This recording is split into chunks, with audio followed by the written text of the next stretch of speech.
Donc, moi, dans le ministère, là, j'ai beaucoup de pères. Le pasteur Mikola, c'est lui qui m'a engendré dans le ministère. C'est lui qui m'a ordonné. C'est lui qui a reconnu mon ministère. C'est lui qui m'a envoyé dans les champs missionnaires. Vous voyez? Mais qu'à cela ne tienne, je ne peux pas refuser que le pasteur Léon soit aussi mon père, parce que c'est de là que j'ai reçu le baptême. Je prends la première épreuve qui m'a beaucoup marqué pendant ce temps qui forgeait mon appel, c'est que je n'avais aucun soutien. Je vous dis, j'avais aucune personne autour de moi qui pouvait m'aider. Ni dans ma famille, ni même dans les corps du Christ, personne. Je me retrouvais une personne dans le vide. C'est comme... Dans le vide. Donc la vie. Saint-Père Média. Saint-Père Média. Saint-Père Média. C'est votre Saint-Père, restez branchés. Mesdames et messieurs, bonjour de là où vous êtes, nos chers téléspectateurs. Je suis très heureux de vous retrouver ces après-midi ensemble avec votre Saint-Père, le souverain pontife, Lila Diron. Vous ne serez pas déçus parce que c'est un numéro exceptionnel. Aujourd'hui, nous allons suivre le parcours d'un homme merveilleux, un grand frère, un père pour plusieurs, un mentor pour plusieurs, mais aussi un pasteur officiel dans une église. Je ne sais quoi dire, lui-même va nous en parler encore plus. Aujourd'hui, avec lui, on va essayer de suivre son parcours, de ses sources, jusqu'à la personne qui est devenue aujourd'hui. Essayer de voir ensemble avec vous les différentes réalités caucasiennes qu'il a eu à rencontrer durant son parcours, mais aussi de voir quels sont les exploits qu'il a accomplis pour que vous, nos chers téléspectateurs, vous soyez à la lumière de son parcours, mais aussi que vous puissiez faire de bons choix pour votre parcours, mais aussi pour votre destinée. Une fois de plus, n'hésitez pas de liker, mais aussi de partager massivement le lien, afin de soutenir l'œuvre de votre Saint-Père, le souverain pontife, celui qui n'a jamais péché. Avant d'aller plus loin, on va sur une courte publicité et puis nous allons revenir. À bientôt. Ciao. Ah oui, de retour à nouveau sur notre plateau magnifique. Mesdames et messieurs, je vous présente notre invité du jour, un homme merveilleux, un grand frère qui a impacté, mais aussi un homme de science.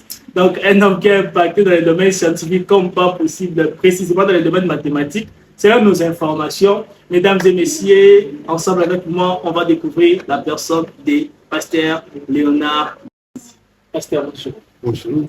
Est-ce que là, ça va? Ça va donc. Vous vous sentez comment là? Je me sens chez moi. Là vous êtes à la merci de nos chers téléspectateurs. Oui, j'ai des saluts même de partout. Ah, vous voyez déjà qu'il est gentil. Hein? Aujourd'hui, nous sommes très heureux de vous recevoir parmi nous. On espère que votre histoire va tellement faire du bien à un grand monde. Avant d'aller plus loin, pasteur, en un mot, nous aimerions savoir en un mot qui est le pasteur Démarre. Le pasteur Léonard Miezi, il est le pasteur responsable de l'extension Parole Esprit et Vie à Moody, que je dirige ça fait déjà 3 ans. Et j'ai été baptisé au centre évangélique Salem, chez le pasteur Léon Michindou. Et après un temps donné, je me suis retrouvé à Esprit et Vie chez le pasteur Mikola. Et là, maintenant, nous tenons une église qui a déjà pratiquement autour de 80 membres que nous dirigeons par la grâce de Dieu. Au mois de mai, déjà, nous allons faire 3 ans d'existence et nous sommes en train de travailler.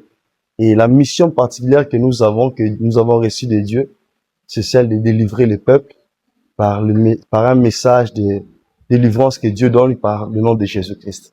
Voilà. Donc, une histoire très brève qui explique la personne que vous êtes. Exactement. Malheureusement, c'est une courte histoire, c'est tant de questions. Exactement. Premièrement, nous aimerions savoir comment le pasteur a essayé de quitter de l'église Salem à l'église Esprit et Vie, c'est ça, non? Exactement. Là, vous étiez baptisé sur le pasteur Léon Michindou. De là où vous avez été promu comme pasteur. Le pasteur, il s'appelle comment déjà? Fulgence Mikola. Le pasteur Fulgence Mikola, que nous saluons en passant. Un père vous salue et encourage d'être peut-être en train de battre. Merci. Continuons. C'est-à-dire, comment ça s'est fait, pasteur? Bon, moi, j'ai reçu le baptême en 2009. On était encore à l'église Salem. Et après le baptême, il y a eu un vent entre le père. Vous savez, le combat des pères, c'est pas le combat des fils. Entre le père, il y a eu un vent. Vous étiez encore fils? Oui, j'étais encore là, fils. J'étais frère, j'ai joué au piano d'ailleurs. Donc vous êtes aussi, il y a un côté musical en vous. Un côté musical, oui. Oui. Parce que quand j'étais là, j'ai joué au piano. Ouais. Et j'ai donné ma vie à Salem. J'ai reçu le baptême. Ce n'est qu'après, quand il y a eu le vent, que nous nous sommes retrouvés de l'autre côté chez les révérends Mikola. C'était suite à quoi? Bon, entre le père, ils ont eu des mésententes. Nous, on était encore enfants, on ne comprenait Bon, pas. en fait, les pères, entre les pères, c'est-à-dire qu'il y avait celui qui était le principal, il était Non, il y avait le pasteur titulaire, qui était le pasteur Michindu, Léon, et le pasteur assistant, qui était le pasteur Mikwala. Alors, à leur niveau, il y a eu un peu un vent qui a secoué, qui je ne saurais pas vraiment donner des détails dessus. Puisqu'à cette époque, vous n'étiez qu'un enfant. Un enfant aussi, il jouait qu'au piano. Ah oui. Mais pasteur, c'est pas une manière de cacher des choses. Oui, je ne cache pas. Je ne cache pas. Ah oui. Alors, avec ce vent, j'avais mes amis qui étaient restés, les Dieu et Bondo. Il y a beaucoup d'amis qui étaient encore restés, mais moi, je me suis retrouvé là en bas. Et je me suis retrouvé un choix personnel, parce que c'est un vent qui a frappé. C'est tout, ça a bougé toute l'église. Il y en a même qui sont rentrés au monde, mais moi, Dieu m'a fait grâce. Au lieu de rentrer au monde, j'ai quand même trouvé refuge de l'autre côté. Mais qu'est-ce qui vous a motivé d'aller de l'autre côté et ne pas rester là où Bon, vous savez, à ce temps, il y a eu des spéculations, hein. Il y a des gens qui disaient des choses. On ne savait pas c'est quoi, alors qui était dans le vrai, qui était dans le faux. On ne savait pas détailler. Mais jusqu'au jour d'aujourd'hui, moi, j'ai gardé les bonnes relations avec le deux pères. Je parle bien avec Papa Léon, je parle bien avec aussi mon père. Cela ne nécessite pas de rancune entre les deux pères. Non, non, non. Comprendre que les fils que vous êtes de l'autre côté, non, non, non. vous entretenez de bonnes relations avec l'autre. Non, non, non, non, non. Nous sommes enfants de Dieu. Nous sommes enfants de Dieu et nous devons refléter l'image de Christ. Et cette image voudra qu'il y ait la paix. La paix partout. La paix. Quand je me vois avec l'un des pères, bonjour papa, et ça se passe bien. Entre les pères aussi, cela ne crée pas des cisailles. Entre le père, ce que je sais, c'est qu'ils se voient aussi d'un moment à un autre, surtout quand il y a des cas de deuil, des cas de fête. Mais quant à moi, étant que fils, vous voyez, non, j'ai reçu les baptêmes d'un côté, même si j'ai pas évolué de l'autre côté, je ne dois pas faire un problème de là où je suis sorti quand même. Vous voyez, ce sont nos pères. Et si je peux dire aujourd'hui, nous avons cette bénédiction dans le ministère, c'est parce qu'on n'a pas essayé d'être en conflit avec le père. Ça, c'est très important. Donc, être en conflit avec les pères, c'est une forme de malédiction. Oui, une forme de malédiction parce que vous allez reproduire ce que vous avez été. Dans le ministère, on ne reproduit que ce que nous avons été. Donc, pasteur Léonard a été baptisé à l'église Salem. Effectivement. Entre les mains des pasteurs Léon Michel. Effectivement. Mais il a été ordonné comme pasteur à l'église Esprit. Lévi, chez le pasteur. Là, c'est la question qui a été posée de savoir qui est votre père spirituel. Bon, le père spirituel dans le ministère, il y a différents types de pères. Ah oui. Il n'y a pas qu'un seul père dans le ministère. Il y a le père qui vous engendre dans la vie chrétienne. Le père qui vous a baptisé, qui vous a donné les notions élémentaires de la vie chrétienne. Il y a le père dans le ministère, celui qui vous a engendré dans le ministère. Nous avons aussi des mentors, on les appelle toujours des pères. Je peux avoir un mentor, celui qui me donne des conseils. Il ne m'a pas engendré dans le ministère, mais parce que je reconnais en lui une certaine autorité, je peux recevoir de lui des conseils. Et il est un père, il n'est pas un ami, il n'est pas un collègue. Donc moi dans le ministère là, j'ai beaucoup de pères. Le pasteur Mikwala, c'est lui qui m'a engendré dans le ministère. C'est lui qui m'a ordonné, c'est lui qui a reconnu mon ministère, c'est lui qui m'a envoyé dans les champs missionnaires. Vous voyez? Mais qu'à cela ne tienne, je ne peux pas refuser que le pasteur Léon soit aussi mon père, parce que c'est de là que j'ai reçu le baptême. Donc, vous essayez d'admettre l'idée selon laquelle on peut avoir plusieurs personnes. Effectivement. Même dans la nation, il y a des pères dans la nation. Ah oui. C'est ça, au fait. Donc, tout ça entre dans l'hiérarchie des pères. Oui. Donc, un chrétien peut avoir plusieurs pères spirituels. Effectivement. Cela ne crée pas des problèmes. Non, non, non. C'est quant à vous d'avoir la maturité de gérer la chose. Vous essayez de répondre à ceux-là qui pensent que cette notion de père spirituel, c'est une utopie. Non, mon frère, au fait, c'est l'ignorance. C'est vraiment l'ignorance. Donc, ça existe bel et bien. Oui, c'est l'ignorance, vraiment. Et je peux être dans une communauté, un jeune pasteur dans une communauté, je peux pas me dire directement parce que je suis pasteur dans cette communauté que je peux me placer à la place de père. Même dans une communauté, il y a des pères. Vous voyez? Dans chaque regroupement des gens, il y a des pères. Donc Dieu respecte ces principes-là. Encore des références. Oui, quand vous vous dites que je n'ai qu'un seul père, mon frère, vous serez limité. Vous voyez? Il y a certaines réalités que Dieu vous enverrait chez quelqu'un d'autre pour vous impacter, pour vous orienter. Alors, vous n'allez pas dire que non, c'est votre collègue, non. C'est le supérieur qui bénit l'inférieur. C'est comme ça. Bon, maintenant, nous sommes chez les pasteurs Léonard oui. à l'église Esprit et Vie. Exactement. Là, c'est aux environs de quelle année? Esprit et Vie, j'ai commencé mon parcours là-bas en 2010, septembre 2010. Déjà comme frère ou toujours pianiste? Comme frère pianiste, je ne pensais même pas au ministère. Ah oui. Mais il vous est aussi arrivé ces temps-là d'être, comment dirais-je, Par ailleurs, dans les sens. Oui, j'étais à l'église, je ne connaissais pas trop l'église. Moi, l'église, c'est que vous venez, vous priez, vous participez au culte, vous rentrez. J'étais plus concentré au piano. À ce moment-là, j'ai fait même 1 année, 2 ans. Il n'y avait pas d'appel au ministère. J'étais un frère à l'église. Un frère lambda. Un frère lambda, comme ceux qui me suivent aussi, ils peuvent être dans ces moments-là. J'étais un frère à l'église. Vous venez seulement, vous priez. Aucune pensée concernant le ministère et l'appel, et rien du tout. Et on était là en train de servir. Servir toujours avec soif, sans pourtant avoir... Oui, avec soi, rien du tout. Rien du tout. Mais en vous, il n'y avait pas quelque chose comme un appel qui retentissait. Non, bon, l'appel, j'ai commencé à ressentir l'appel quand mon frère. C'est à un moment donné, quand on voulait restructurer les départements de la jeunesse, il y avait le DT Jacques Matanda qui était le responsable, suivi de Papa Mafano à la jeunesse, et moi j'étais placé comme secrétaire. Alors on m'avait placé comme secrétaire à la jeunesse, non pas parce que j'ai l'appel, mais parce qu'on a dit il sait quand même écrire, il commencera quand même à faire le PV des réunions. C'est comme ça qu'on m'a mis secrétaire. Par rapport à la connaissance. Par rapport à la connaissance, voilà un peu. C'est pendant que j'exerçais comme secrétaire que Dieu a commencé à me parler. Vous voyez, quand les présidents sont un peu occupés, le temps libre, là, c'est moi qui devais prêcher. Elle a commencé à prier. C'est là que l'appel au ministère a commencé à sortir. Ouais. Et comment vous avez su que c'était vraiment la bonne? L'appel au ministère, je dormais. Je dormais à moi. Et j'ai vu quelqu'un venir m'appeler. J'étais dans un songe. Oui, dans un songe, je peux dire même une vision. Parce que j'étais là en conscience. Et la personne qui me dira, viens, je vais te montrer les champs. Il y avait un champ là. Et il m'a demandé, est-ce que tu peux aller faire la moisson? La moisson précisément dans quelle année? Et là, cette vision-là, j'ai eu une vision claire, c'était en 2011. Très jeune. Oui, en 2011. En 2011, c'est là que j'ai reçu cette vision-là. Je ne comprenais pas, c'est alors que je suis allé chercher un pasteur vers Calam, qui m'explique, mais pourquoi cette vision-là se répète? On me dit d'aller faire la moisson, tout ça. Il me dit, oui, vous avez un appel au ministère. Mon frère, je ne passais pas une journée sans avoir une vision. Alors j'ai commencé à répondre à cet appel-là. C'est si fort que ça. Si fort que ça. Que je me suis détaché de tout ce que la jeunesse peut m'attirer, je me suis détaché. Apparemment, disons que vous n'avez pas eu la chance de savourer la jeunesse. Non, non, pas trop. Quand l'appel au ministère, l'appel a commencé pour la prédication, je n'ai pas vraiment eu le temps. Et cela n'a pas essayé de bousculer un peu vos études? Oui, c'est tombé pendant ce temps. J'ai fait 2 ans. Je n'ai pas commencé. Après mon diplôme d'État, j'ai fait 2 ans. Je n'ai pas encore commencé l'université.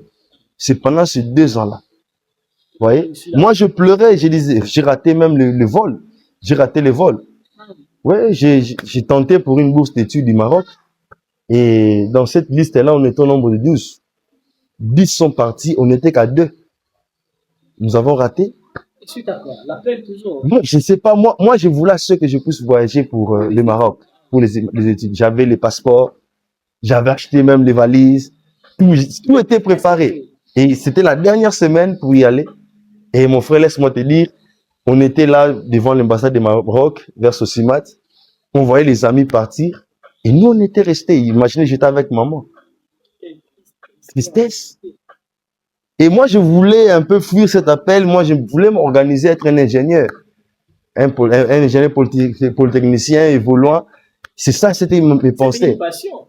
Vraiment. Vous avez une passion particulière à ça? Vraiment, c'est ce que j'ai pensé. Tous mes amis avec qui on faisait ces démarches sont déjà ailleurs. Il y en a qui sont en France, Brésil, Australie. Moi, j'étais resté. Ce n'est qu'après que j'ai compris pourquoi le Seigneur m'avait encore gardé ici. Mais cet appel n'a pas créé en vous certaines formes d'épreuves. Oui, mon frère, si je ne dis pas qu'il n'y avait pas des épreuves, ça sera mentir. Oui. Alors, essayez un peu de dénicher quelques épreuves principales de ce qui a constitué votre appel pour que vous soyez la personne qui êtes aujourd'hui. Ok. Donc, des épreuves qui vous ont tellement marqué, Ok. que vous devrez partager avec nous. Ok. Je prends la première épreuve qui m'a beaucoup marqué pendant ce temps qui forgeait mon appel, c'est que je n'avais aucun soutien. Je vous dis, j'avais aucune personne autour de moi qui pouvait m'aider. Ni dans ma famille, ni même dans les corps du Christ, personne. Je me retrouvais une personne dans le vide. C'est comme Léonard livré à lui-même. dans le vide. Ah oui. Donc, l'avenir était incertain. Je me posais trop de questions. Qu'est-ce que je serai dans 5 ans, dans 10 ans? Je viens de rater le vol, je viens de tout rater. Et qu'est-ce que je serai dans les années à venir? Je me posais trop de questions. voyez? La deuxième épreuve, ce qui m'a façonné, c'est que je suis fils unique à ma mère. Je ne vivais qu'avec ma mère. Malgré Ouais. que vous étiez fils unique, les difficultés ne vous ont pas... Oui, il y avait des difficultés, oui, ça s'est prononcé. Vous les sentez, vous sentez même que non, l'avenir de votre maman repose sur vos épaules. Que cette femme-là, son avenir, c'est sur vos épaules. Malgré que votre propre avenir était dans l'incertitude. Dans l'incertitude, et aussi, vous voyez aussi l'avenir de cette femme-là, C'était compliqué. qui ne voit que son avenir dans vous. Mais comment vous avez fait pendant ces temps de garder l'enfant? Parce qu'il Papa. y avait quand même votre possibilité de gagner ça. C'est alors que je voulais vous répondre. À ce moment-là, je suis allé acheter une Bible. Oh, sérieux. Ouais. Parce que... Je suis allé acheter une Bible. Ah oui. Maison de la Bible, la Victoire. Je vous dis, c'est une Bible que j'ai lu de Genèse à Apocalypse 3 fois. Wow.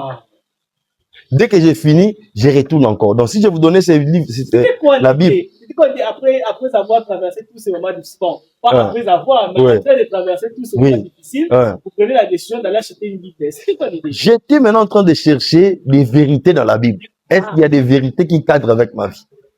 Ah oui. Ouais. Et j'arrivais même dans des moments où vous êtes dans Nombre, ou dans Lévitique, vous lisez les principes là des lois juives.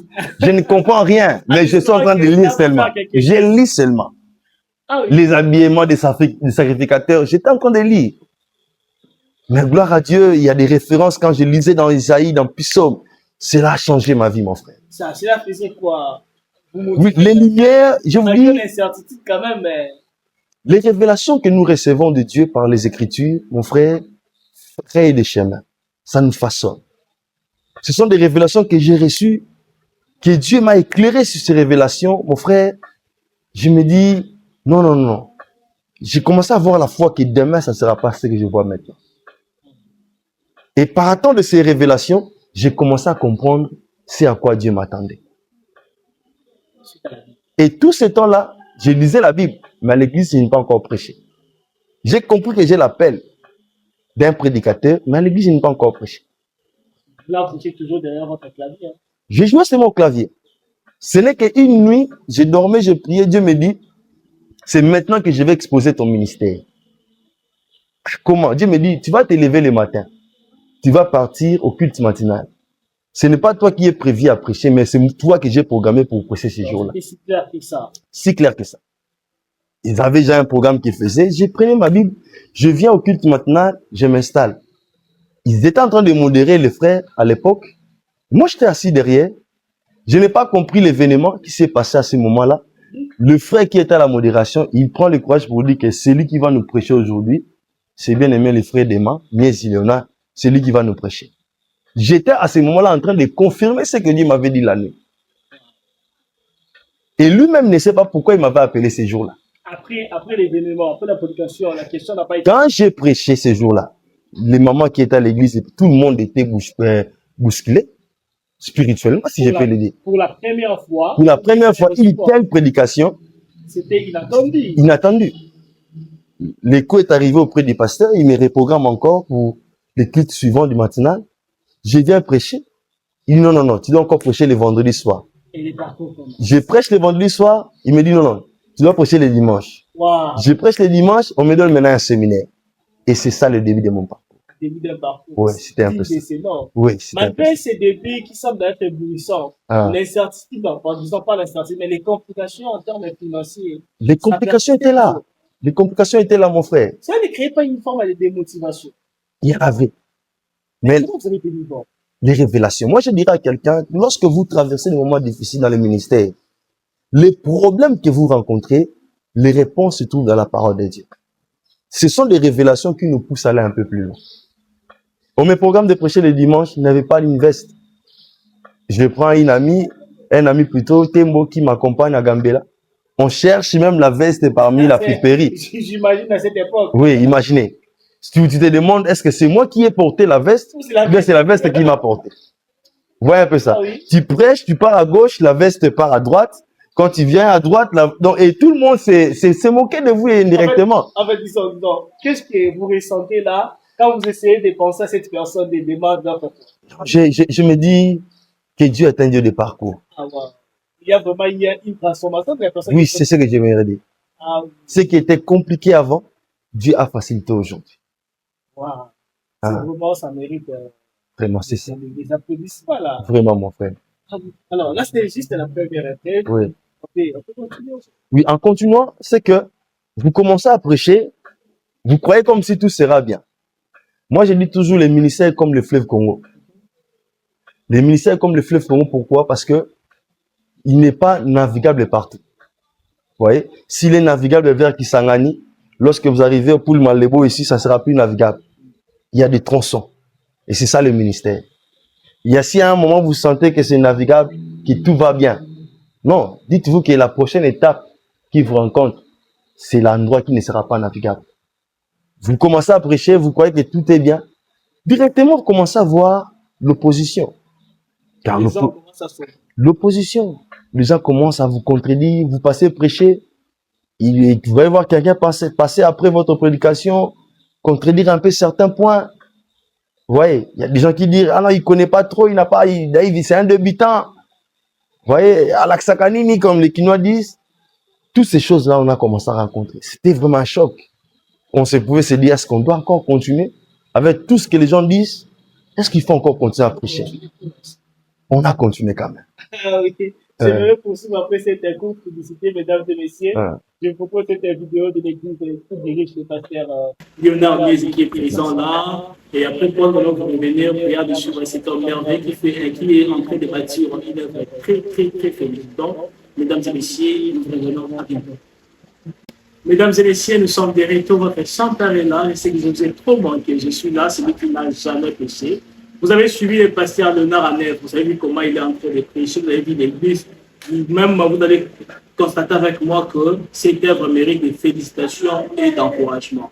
N'hésitez pas à soutenir nos chers partenaires, de soutenir cette œuvre merveilleuse, mais aussi à ces âmes qui n'ont pas d'église. Prière de contacter le pasteur Léonard. C'est un très bon encadrage. J'ai un témoignage vivant de cette personne. Au-delà de son côté spirituel, il va aussi vous encadrer scientifiquement. Vous-même, vous constatez que le français, c'est un français raffiné. Hein? Ce n'est pas n'importe quel français qu'on a ramassé là-bas. Non.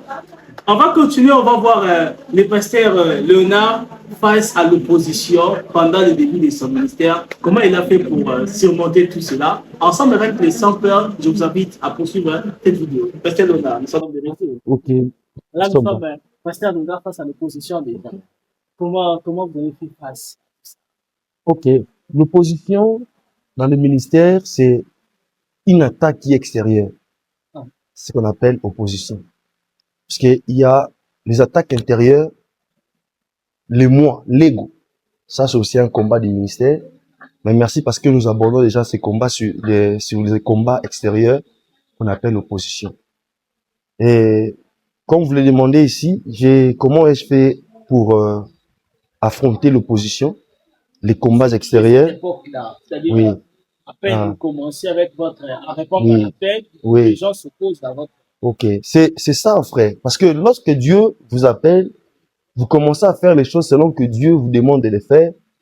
Ce n'est pas tout le monde qui va comprendre de la même manière. Et ce n'est pas tout le monde qui a écouté Dieu comme vous l'avez entendu. Alors, concernant la prédication, j'ai continué encore à chercher à faire mieux.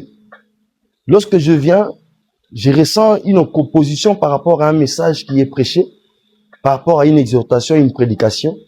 J'ai parté encore prier Dieu et à ces moments-là, je lisais beaucoup de livres. Par jour, je pourrais lire 3 livres. Un seul jour. Un seul jour. Dans votre vie, était la lecture? La lecture. Je pouvais lire, à l'époque, je pouvais lire Chris Okilome, Kenneth Hagin, Oyedepo. La journée, 3 livres. Wow. Je lisais et j'avais même des bibles et des commentaires. J'étais en train de fouiller. À cette époque, j'ai pas encore fait la théologie. Mais je voulais quand même apprendre de ceux qui sont passés avant moi. C'est donné à 100% à fond à la connaissance biblique. Ah, comment essayer? Je me demande, n'a pas supprimé votre côté scientifique quand même? Non, non, non. Côté scientifique, là, c'est dans les sangs. Les mathématiques. Oui, oui. Parce qu'à l'époque, j'étais en train d'enseigner. J'enseignais à Révérend Kim. J'enseignais à Salem. Il y a des écoles où j'ai fréquenté à l'époque là. Pendant que vous étiez en train de répondre à l'appel. Pendant que je répondais à l'appel, je n'ai pas encore commencé l'université, mais les gens me cherchaient pour les mathématiques que j'ai dispensé un peu là. Oui, parce qu'il y avait les cours à ce type-là. C'était travaillé ou bien c'était un don, c'était un truc inné? Nous avons eu à travailler, mais aussi dans notre centre depuis l'école primaire. ce qui était arithmétique, les problèmes. Vraiment, c'était vraiment inhabitude pour nous. On était habitués à ça. C'est que les gens évitent. Non, non, inhabitude. on était habitués à ça. Mais c'est compliqué. Je n'ai pas commencé l'université, mais il y a des élèves, des étudiants de G3, des L1 qui venaient pour les TP. Je faisais pour eux. Oui, je faisais pour eux. On ne peut pas par hasard traiter des sorciers. Non, non, non. Bon, ça dépassait l'attendement. Ça dépassait tout ce qui dépasse l'attendement pour traiter ça de la sorcellerie. Ça dépassait l'attendement, mais notre simplicité. Parce que c'était pas la famille. Bon, la famille, comment dirais-je la famille? Non, c'est-à-dire un truc dans la famille à mal, comment? Non, non, même pas. Non, on est partout, hein. Vraiment. On a pris l'intention, c'est toute la famille. Oui, les gens pouvaient y penser. Ah oui. Mais ce qu'on faisait, c'était que la part de mesure de grâce que Dieu nous accordait. C'était un peu ça. L'opposition était là, mais on était en train de chercher encore à lire, à comprendre des commentaires bibliques et des bibles des commentaires, et on allait encore plus loin. C'est un peu ça. Et ceux qui connaissent l'église, et quand Dieu a commencé à mettre la lumière dans notre ministère, l'église est là en bas. Koweït, ceux qui connaissent Koweït, le quartier Koweït, juste en bas là-bas où mon église mère est. Je suis dans un coin reculé. Reculé, oui. Mais on a commencé maintenant à m'inviter un peu partout. Vous voyez, j'ai parti prêcher à Pompage. La jalousie était toujours là. Qui est d'ailleurs une œuvre de la chair. Normalement, parmi les chrétiens, c'est une œuvre à combattre. À combattre, mais oui. C'est plutôt, actuellement, c'est l'œuvre la plus fréquente à l'église. On les retrouve, papa. Les œuvres de la chair. C'est plus dominant que même les dons du Saint-Esprit. Hein. Imaginez, papa. Et on laisse passer. Facilement. Facilement. Ça commence à se comprendre. Parce que même quand vous invitez le pasteur Léonard, il est accompagné de son propre micro. Non, non, imaginez, dans un milieu chrétien, on peut pas vivre comme ça. Ouais. Mais cela n'est pas aussi de notre propre volonté, c'est suite à ce que nous voyons. C'est ça, livré qui est entré dans les champs. On ne sait pas comment couper. On la laisse, mais le maître de la moisson va donner un temps pour couper cette livret. Nous payons le prix, parce que nous payons le prix. À l'église, il y a des empoisonnements, oui, des pasteurs. Vous avez déjà été arrivé d'être empoisonné? En tout cas, moi, jusque-là, pas encore. J'ai pris Dieu qui me préserve. C'est trop dur. Hein, c'est trop dur. Je suis invité un peu partout. Et quand j'y vais comme ça, je ne vais pas avec mon micro. J'ai pris le Seigneur. Et c'est lui qui précède mes pas. S'il me dit de ne pas partir, je ne vais pas. S'il me dit de partir, je vais et il continue à me garder. Tout dépend de Dieu. Ça dépend de Dieu. Oui, dans des épreuves, même quand vous commencez à recevoir des invitations de l'extérieur, vous sentez même les gens à niveau de l'église, mais pourquoi il part? Il doit plus sortir. C'était pas facile. Vous voyez, c'était pas facile. Et Dieu a commencé à faire grâce. J'étais devenu président et responsable de la jeunesse. Et j'ai fait là-bas 14 ans. Des jeunes. Pasteur Léonard, face aux invitations, c'est-à-dire face à une forme de grand-mère, ces sentiments qu'on appelle notre l'orgueil n'a pas été votre combat. En tout cas, non. Vous pouvez avoir ici plusieurs invitations, les gens vous solliciter, vous témoigner, des doses. Ça n'a pas suscité en vous une forme d'orgueil. Parce que je sais que nous constatons actuellement, pasteur. Vous savez, quand vous avez des gens, surtout avec les jeunes trophées, c'est compliqué aujourd'hui. Dès qu'il a la possibilité de donner 2-3 noms, c'est fait déjà un comportement personnel, donc un homme plénipotentiel. Et en vous, pendant ces temps, ça n'a pas suscité cet orgueil. C'est ce que nous devons éviter, mon frère. La Bible dit, Dieu résiste aux orgueilleux et il fait grâce aux humbles. C'est ce que nous devons comprendre et résumer ça comme ça. Moi, j'avais compris que tant que je serai orgueilleux, Dieu ne fera pas un long parcours avec moi. J'ai cherché ces côtés humilité. Tous ceux qui ont eu par la grâce de Dieu le temps de me fréquenter, vous n'allez même pas comprendre que c'est lui le pasteur Léonard. C'est lui le berger. Laissez-moi vous dire, une fois, un monsieur qui est entré à l'église chez moi en Boudi, il demande où est le pasteur. Il est passé devant moi. Il est passé devant moi. Il me demande où est le pasteur. Ah oui. Et il est allé chercher le pasteur chez un papa qui fait le travail d'intendance. Wow. Et on lui dit, mais attends, vous le cherchez pourquoi? Non, c'est parce qu'il y a un dossier comme ça. Mettez-vous. Et quand je reviens pour dire que c'est moi le pasteur, le monsieur était tellement désolé. Mais comment c'est vous le pasteur? Mais vous êtes simple. Je dis, mais oui. Donc, comme je disais, j'ai prié pour ces côtés-là. Côté humilité. Je peux faire une grande activité qui réunit plus de 300 personnes. Mais juste au moment où l'activité est passée, le Seigneur m'a donné cette sensibilité d'oublier et de penser maintenant à la prochaine gloire. C'est comme ça que Dieu m'avait donné un séminaire qu'on organisait là-bas à l'église, quand j'étais à la jeunesse. c'était la convention de gloire en gloire. Donc, si nous vivons aujourd'hui une dimension de gloire, c'est qu'il y a une autre dimension qui va venir. Inutile de s'attarder sur ce que nous avons vécu. C'est ça la vision que j'avais donnée aux jeunes. Nous, quand on grandissait, il y avait un grand frère, il s'appelait Gloire qui avait, Exactement. qui nous parlait sans arrêt de la personne. Exactement. C'est-à-dire, pour lui, vous étiez un homme extra, c'est-à-dire extra humain. Pour lui, vous n'étiez pas un humain normal. À chaque fois, il nous parlait de vos expériences personnelles avec Dieu, votre côté humble. En fait, cela a créé une utopie, pas vraiment une utopie, mais une fiction, hein. La personne de demain. Nous, on avait déjà vous, selon notre conception imaginaire. Exactement. Et les jours où on était face à vous, on s'est dit, c'est vraiment lui. Ce monsieur qui ça a toujours été comme ça avec moi. Ah oui? J'étais à Colosie et on m'a invité chez le pasteur Loussika, que j'ai salué même de loin à Colosie. J'arrive comme ça les premiers jours, le pasteur qui me voit, il me regarde, il se pose des questions, est-ce que ce monsieur saura prêcher? Est-ce qu'il saura tenir une semaine ici? Il vient à l'oreille, il me dit, pasteur, si vous ne saurez pas bien prêcher, conduis même la prière. Ça peut quand même aller. J'ai regardé, j'ai compris. C'est vrai comme l'apôtre Paul qui disait, un écharpe sur mon dos. J'ai compris que Dieu m'a attaché l'humilité comme ça. J'ai accepté. C'est là les bouchons de Non, j'avais compris. Même les derniers jours, pour finir à Colosie, quand j'ai fait ce témoignage-là, il s'est mis à rire et toute l'église. Je l'ai laissé comme ça.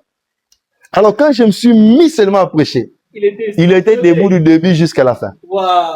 Le deuxième jour, je vous dis, les gens ne cessaient de venir et on a découvert que derrière l'humilité, il y avait une forte peur. Donc, ça ne sert à rien de se donner une apparence que Dieu ne vous a pas donnée. Oui. Donc, c'est ce que je suis. De tous les jours. Je vous dis, mon frère. Mais cela n'a pas des fois, n'essaie pas des fois de fermer certaines portes. Non, moi j'encouragerais même nos frères, les prophètes, ceux qui sont appelés au ministère, de laisser l'humilité entrer dans le cœur. Vous savez qu'à force d'être humble, certaines personnes disent que oui, il y a l'humilité, oui, mais attention, ce n'est pas dit quand vous êtes humble, c'est que vous ne mettez pas des garde-fous. Il y a quand même des garde-fous. Ce n'est pas que tout le monde va vous fréquenter à tout moment, n'importe comment, non. Je suis humble, mais il y a des garde-fous. Même à l'église, le pasteur est humble. Mais il y a quand même certaines limites que non, on ne peut pas franchir jusque-là. Oui. Donc, cette humilité ne vous empêche pas de... Oui, il y a des garde-fous quand même. Parce que là, maintenant, c'est que Jésus dit la prudence. Soyez prudents comme les serpents. C'est pas dit quand vous êtes humble, c'est qu'on peut venir faire n'importe quoi. Non. L'humilité du cœur, ce n'est pas l'humilité d'apparence. Bon, pendant ces 14 ans, à la tête de la jeunesse. Oui. Quelles sont les différentes complications que vous avez rencontrées tout en essayant d'encadrer les jeunes? Les jeunes, oui. Les jeunes, s'il y a des gens compliqués, ce sont des jeunes. Surtout les jeunes. Oui. C'est comment vous avez fait pour gérer ces jeunes pendant 14 ans? Pendant 14 ans, j'étais toujours célibataire. Imaginez. Même pas de couple. Je n'avais pas de relation.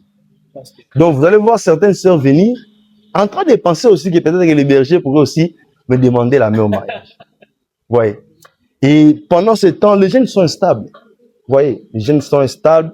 Mais tenir les jeunes pendant 14 ans, ce n'est que la grâce de Dieu. Pendant 14 ans. Oui. Sans être dans une relation. Pas à l'église. Parce que vous avez aussi des ex. Bon, les ex, je le dis, hein, à ciel ouvert, les ex, en vrai sens du mot, j'ai eu à demander. Vous savez, vous demandez la main à une sœur. La sœur t'accepte. Mais tu vas voir sa famille. La famille dit non. Que votre rang là, avec la venue de notre fille, ne cadre pas. C'est pas, ils avaient la moindre idée. Oui, j'ai eu à connaître ça 3 fois. Wow. Oui. Les sœurs acceptaient, mais les parents refusaient. Bon, c'était comment à votre temps? Automatique, dès que vous proposez à la sœur, du coup, vous partez voir la famille. Maintenant, je dirige la jeunesse, berger d'une église de la Borne. Pour moi, c'est inconcevable qu'on me trouve en route avec une sœur, on est en train de parler. C'était sérieux, mais tu sais quand même. Oui, donc moi, je voulais dire que quand je suis en relation avec une sœur, il faudrait que quand même ses parents sachent que je suis en relation avec elle. C'est comme ça que j'ai échoué 3 fois. Ouais, c'était un peu ça. En fait, on peut dire que la volonté de la fille ne suffisait pas. Oui, moi, je voulais que les parents soient informés que quand je voudrais voir la sœur, que je vienne même dans la parcelle, je parle avec elle et on voit comment Dieu va nous conduire. Et c'est comme ça que j'ai Et s'il échoué. y a eu des hommes compliqués, vous en faites pas. Oui. Mais comment Ouais. vous avez fait maintenant pour être marié? Bon, Maintenant, on ne va pas arriver là. oui. Pendant des 14 ans à la tête de la jeunesse. Ah, Toujours pendant ces 14 ans oui. célibataires. Oui. Célibataire, j'étais là encadré dans les jeunes. Je voyais les jeunes qui se mariaient. Et il y avait même des jeunes que j'encadrais à la jeunesse à avoir des enfants et les enfants m'appelaient Pépé et tout ça. J'étais là. Maintenant, il arrivait aussi pendant cette gestion, dans l'essence, comme une entreprise, hein, Oui, oui. pendant cette gestion, que les jeunes entre eux puissent entretenir des relations et ces relations avoir des soucis venir vous solliciter. Oui, Mais oui. comment vous êtes en train de gérer ça? Oui. Parce que vous-même, vous n'étiez pas innocent dans ce domaine. Bon, c'est un domaine, vrai, à vrai dire, j'étais innocent un peu, mais j'ai travaillé plus avec mon pasteur.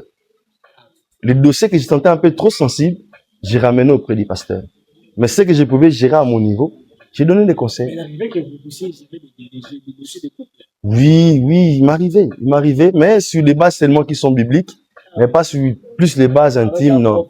Avec profondeur. Non, non. Mais ça n'était pas pour vous une sorte de limite. Bon, pas trop de limites, parce que la parole de Dieu nous est claire.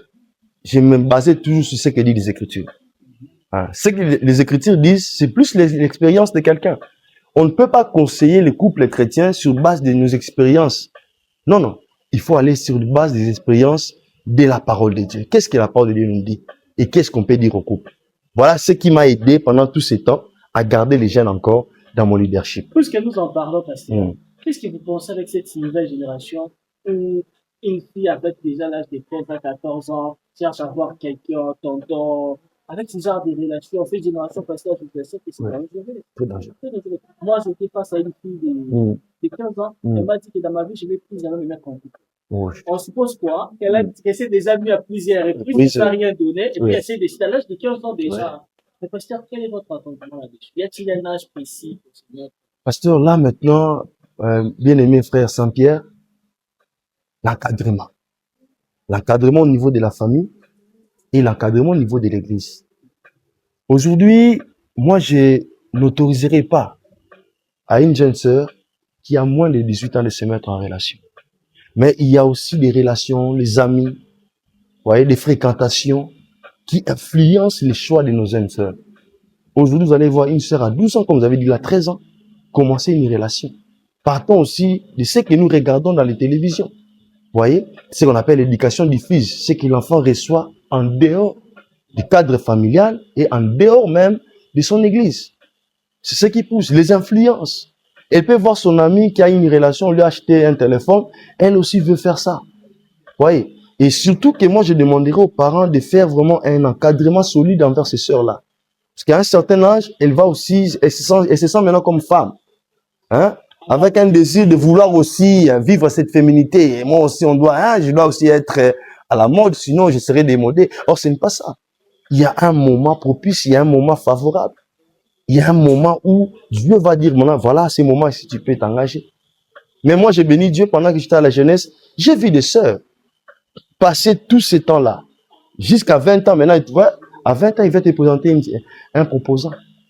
Donc, pendant ce temps, elle n'a jamais été. Elle n'a jamais été. J'ai vu des sœurs vierges. Vous avez géré la jeunesse au bon moment, hein? Oui. Parce qu'avec l'ère actuelle, c'est compliqué, pasteur. Compliqué. Très compliqué. Je vous assure que la société est pourrie. Pourrie.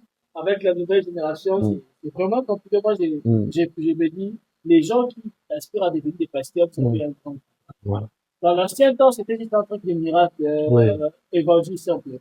Mais actuellement, la vie est devenue plus sensible, pasteur. Vous savez, être païen, c'est plus comme à l'ancien temps. Aujourd'hui, être païen, c'est un mix, hein. Donc, quand on est païen, on sent que tu vis plus que ceux qui sont chrétiens. Donc, gagner une âme actuellement est devenu plus compliqué qu'avant. Moi, je suis en train de penser dans le sens là. Maintenant, on évolue. Les pasteurs, comment ils quittent du président de la jeunesse à un pasteur autonome? Ok. Ça, c'est une transition que j'ai béni Dieu. J'ai eu à rencontrer des grands, des pasteurs qui m'ont poussé à faire la théologie, qui m'ont pris en charge pour la théologie. Il y a mon père spirituel d'abord qui m'avait aussi appuyé, le pasteur Fulgence Mikola, et le pasteur Njoli, il y a aussi le pasteur Safari. Il y a beaucoup de pasteurs qui m'ont appuyé à faire la théologie. C'est pendant que je faisais la théologie que l'Église a commencé le projet de reconnaître les ministères. Moi, normalement, pendant que je fais les études, J'étais pas éligible à être consacré, reconnu ministre de Dieu. Il fallait que je termine d'abord. Là, c'est la logique. La logique des assemblées de Dieu. Voyez. Mais moi, pendant que j'étais encore étudiant, au moment là, non, tu dois être consacré. Une exception. Ouais. C'était un peu ça, la grâce que j'ai eue. J'ai été reconnu et au même moment, on m'a dit d'aller commencer une cellule. Donc, quitter directement du président de la jeunesse Pasteur. à un gérant d'une cellule. Oui. Et la cellule est évoluée, Oui. ou bien c'est toujours la cellule? Non, là maintenant, au mois de mai ici, le premier dimanche du mois de mai, nous serons reconnus comme église annexe. Là, vraiment, les pasteurs. Oui, nous serons maintenant reconnus comme église annexe. église C'était quoi ces sentiments les jours où vous avez été reconnu comme pasteur? Ah, moi j'avais pleuré. J'avais pleuré. Comment, les pleurs là, c'était J'avais pleuré. J'avais pleuré pour trois choses.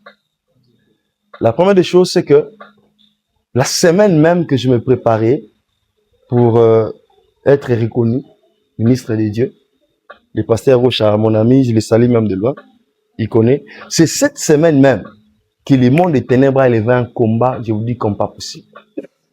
Un combat comme pas possible. Un combat du genre à ruiner votre image, qui c'est qu'on peut consacrer tout le monde, mais pas lui. Il n'est pas encore prêt. Il n'est pas encore mûr. Il est encore trop jeune. C'est un combat, je me disais, Seigneur, est-ce que moi... J'étais là, la reconnaissance... Non, pas même entre le père, donc entre les personnes, l'opposition, comme nous parlons de l'opposition, les gens de l'extérieur, qui veulent élever un combat. Je ne savais même, j'ai dit à ma fiancée, est-ce que moi là, je serais reconnu vraiment? Je ne savais même pas. Pendant ce temps, j'étais déjà fiancé. Oui, pendant ce temps, j'étais déjà fiancé. Oui. Une sœur de l'église? Bon, une sœur qui était ailleurs, mais quand nous avons commencé les fiançailles, Dieu lui a dit de quitter là où elle était, qu'elle vienne là où j'étais. C'était un peu ça. Donc, parce que vous n'avez pas consommé le bio. Le bio, c'est-à-dire? C'est-à-dire quelqu'un de la maison? Non, pas quelqu'un de la maison. Ah, vous êtes elle était venue. Ah oui, elle était venue. Aussi, bon, quand même un témoignage, moi, ce n'est pas que j'ai prié pour ma femme, c'est elle qui a prié pour ma voix. Wow. C'est un peu... Mais c'est normal, c'est pas évident, c'est normal que vous avoir, ça mérite plus que les prières. Oui, c'est un peu ça. Même des efforts. Oui, j'étais en train de prêcher quelque part, elle était dans l'auditoire, et elle lui a dit, Seigneur, si tu me donnes seulement cet homme, je vais te servir et je ne vais pas regarder ailleurs. Elle pleurait pendant ce que... Moi, j'ai prêché.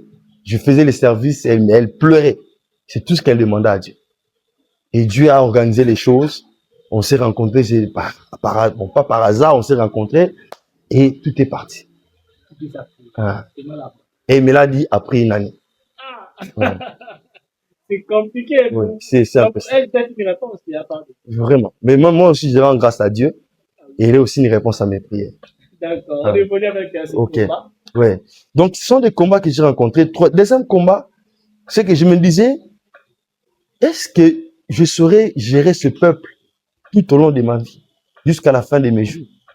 J'accepte cette responsabilité, je suis jeune. Je n'ai pas vécu, ceux qui sont à Koweït savent. Donc, parmi les frères, les jeunes garçons modèles du quartier Koweït, j'étais cité parmi. Parce qu'on me voyait nulle part, si pas à l'église, à la maison. Je n'ai pas eu d'amis dans ces quartiers-là. Quelqu'un qui peut se lever et dire que non, moi, je suis son ami d'enfant. Non, non, aucun. Vous voyez? Maintenant, je me disais, je n'ai pas vécu la vie des païens, comme vient de dire ici, une vie de luxe des païens. Est-ce que je saurais tenir cette vie jusqu'à la fin? Et servir Dieu, être modèle dans le corps du Christ, être modèle pour les âmes. Je pleurais par rapport à ces fardeaux. Et deuxièmement, je pleurais par rapport au message. Quel est le message que je vais prêcher à l'église corps du Christ jusqu'à la fin de mes jours? Cependant, je voyais d'autres recevoir la reconnaissance du ministère comme une fête, mais moi, c'était un graissement au fond de moi. Alors qu'ils sont pas, c'est une génération où tout le monde veut être pasteur. Non, tout le monde veut être pasteur. C'est bien, Saint-Père. Tout le monde voudrait être pasteur. Mais tout le monde ne sera pas accepté au ciel. Vous voyez? Parce que le ministère, c'est Jésus qui l'accorde. Vous voyez, quand c'est lui qui t'a accordé le ministère, il va te récompenser. Il va te récompenser dans l'éternité par des couronnes. Mais quand c'est pas lui qui vous a accordé le ministère et que vous êtes autoproclamé, vous êtes entré par le vent, vous n'avez pas de date précise de votre appel au ministère, de ce que Dieu vous a donné comme message, vous êtes dans le ministère, vous allez travailler. Mais ces jours-là, vous allez dire, mais j'ai fait des miracles. j'ai prophétisé, j'ai donné des numéros de téléphone, des adresses. Mais lui vous dira que je ne vous ai jamais connu. Il ne connaît que ceux qu'il a appelés. Car ceux qui les a appelés, il les a justifiés. Et ceux qu'il a justifiés, il les a glorifiés. Et Dieu est un Dieu de principe. Il ne va pas te glorifier s'il ne t'a pas appelé au premier plan. Il faut d'abord qu'il t'appelle pour que tu sois glorifié dans le dernier temps. Comprenez un peu ça. C'est ça la réalité au ministère. On n'est pas ministère. Ah, j'ai vu Saint-Pierre, il commence à prophétiser. C'est comme dans le vent. Moi, je dirais même à ceux qui sont dans les vents prophétiques, dans les vents, tout ça, du ministère, ce n'est pas mauvais. Le royaume dans lequel nous sommes a besoin d'être peuplé. Mais ce que moi je demanderai à tous ces serviteurs, rentrez un peu auprès du maître, demandez, posez-lui des questions, qu'est-ce qu'il veut? Vous voyez? Peut-être que vous serez en train de vous embrouiller ici à Kinshasa, alors que Dieu vous veut à Bandundu. Dieu vous veut à Kolezi. Dieu vous veut ailleurs. Les plus grandes églises ne sont pas qu'en Europe. Hein. D'ailleurs, quand vous partez en Europe, ce sont des églises de 20 membres, de 10 membres. Souvent, moi je me demande, mais qu'est-ce que les gens veulent là? Mais les méga church, c'est là, en Afrique, en Asie. Et aujourd'hui, pasteur, vous savez qu'un ministère ici, c'est plus qu'un travail à la privature. C'est ça que beaucoup croient. Mais ce n'est pas ça la réalité. Les hommes les plus riches de ces pays, ce sont des pasteurs. Hein? C'est bien bon de dire ça, mais si vous fréquentez ces pasteurs-là, vous allez comprendre qu'ils mangent à la sueur. C'est l'argent du sang. Et permettez-moi de le dire. Ah oui. Vous voyez?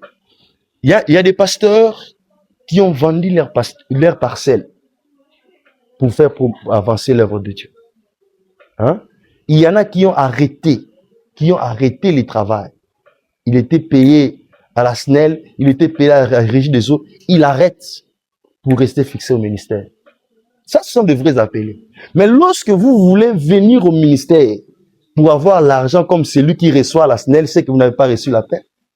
Pendant que ceux qui reçoivent l'appel peuvent abandonner la SNEL pour rester concentrés au ministère. Mais vous vous dites que non, je viens au ministère pour recevoir l'argent comme les fonctionnaires, comme les députés, c'est que vous n'avez pas compris. Parce que nous sommes des pasteurs, il nous arrive de passer même tout un mois. Vous n'avez rien à manger à la maison.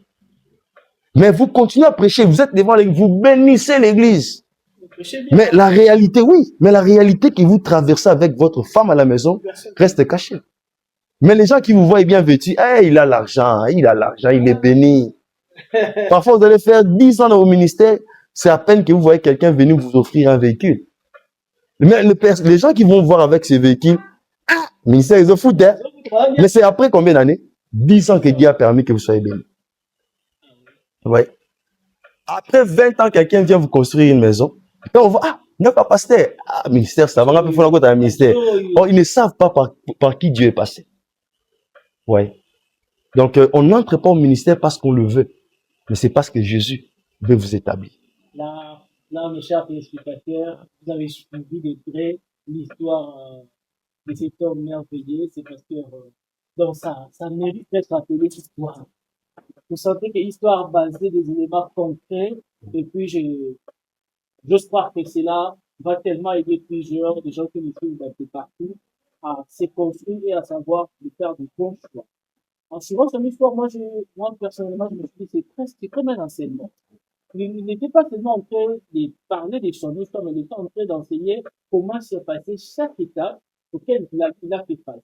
Alors, nos chers téléspectateurs, n'hésitez pas à poser des questions par les commentaires, mais aussi à contacter le pasteur. Il est pasteur, donc pasteur, il prend des appels, il est ouvrable, donc à cas des problèmes, consultations, le pasteur va laisser un moment se coordonner afin que vous puissiez s'entretenir entre vous. Avant de conclure cette émission, mesdames et messieurs, on passe la parole, une dernière parole au pasteur.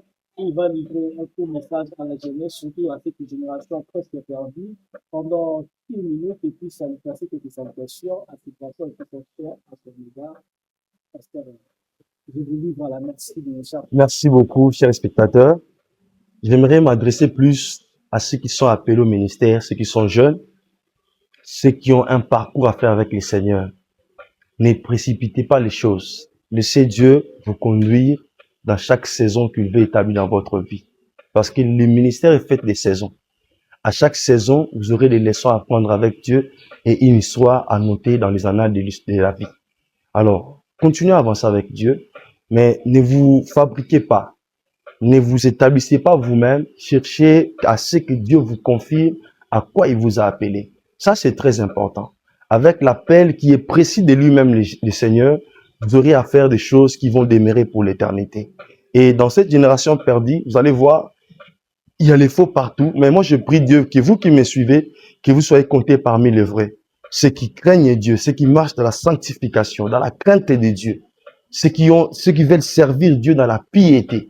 En tout cas, engagez-vous à ces choses-là. Ne courez pas derrière les dons. Le diable aussi peut prophétiser, le diable aussi peut donner une parole de connaissance, mais courez derrière la vie de Christ. Qu'est en vous qu'on puisse retrouver le caractère de Christ. Ainsi, nous allons dépeupler le monde des ténèbres pour remplir des âmes le monde de notre Seigneur Jésus-Christ. Merci, je m'en vais à saluer tous ceux qui sont de mon église, et la parole Esprit de vie Moody. Que Dieu vous bénisse de partout où vous êtes. Et j'espère bien que vous allez suivre cette émission et que vous suivez déjà. Que Dieu vous bénisse.